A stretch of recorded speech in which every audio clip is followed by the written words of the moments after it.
Didier Abokan, ivoirien originaire du centre, Botro et Sakassou, marié et père de 5 enfants, a tenu une conférence de presse marquant sa déclaration officielle de candidature à l'élection présidentielle d'octobre 2025 en Côte d'Ivoire.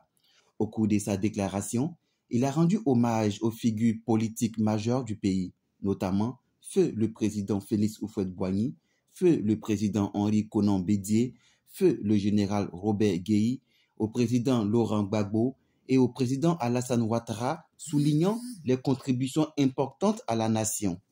Je me nomme Didier Abokan. Je suis ivoirien de père et de mère, né dans la vibrante commune d'Abobo, à Plaque 1, dans la ville d'Abidjan, en Côte d'Ivoire. Mon père et ma mère sont originaires de la région du Béquet, respectivement mon père de Botro et ma mère de Sakassou. De chez nous au centre, rendre hommage aux pères et aux aînés est un devoir, car je ne peux embarquer dans un tel projet sans rendre hommage au bienheureux le président Félix Houphouët-Boigny, qui est lui-même un ancêtre du centre, le premier président de la Côte d'Ivoire. Je veux donc payer ma part de gratitude en rendant hommage à ce grand homme d'État, Henri Konan Bédié, un véritable disciple de Félix Houphouët-Boigny. Dans ce même élan, je voudrais me souvenir de feu président Robert Guèye. Je ne pourrais ignorer le président Laurent Gbagbo. Monsieur le Président, je veux vous témoigner ma gratitude.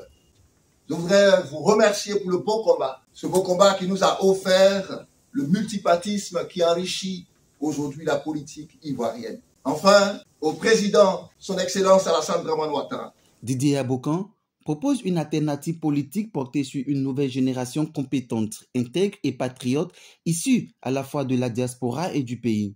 Il appelle également à une restauration nationale fondée sur une institution solide de justice sociale, l'égalité et la réconciliation. Le premier point de notre projet est la réconciliation nationale pour une nation unie et apaisée. Pour sortir de cette impasse, il est impératif de reformer notre système politique afin de favoriser une gouvernance décentralisée et inclusive qui favorise les voix de tous les citoyens et stimule un développement équitable. Après avoir vécu aux États-Unis où il occupait un poste de haute responsabilité, Didier Abokan dit avoir ressenti un appel profond en 2020 à servir son pays. Il a donc quitté son emploi en janvier 2023 pour se consacrer à cette mission.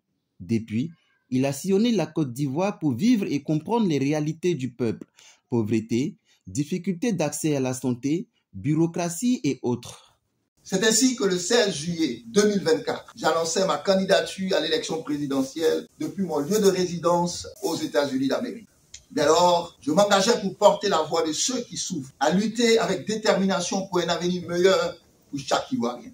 Didier Abokan se présente non comme un politicien traditionnel, mais comme un serviteur du peuple, animé par une responsabilité morale. Il invite donc les Ivoiriens à tourner la page et à bâtir ensemble une Côte d'Ivoire nouvelle, unie, forte, souveraine et prospère.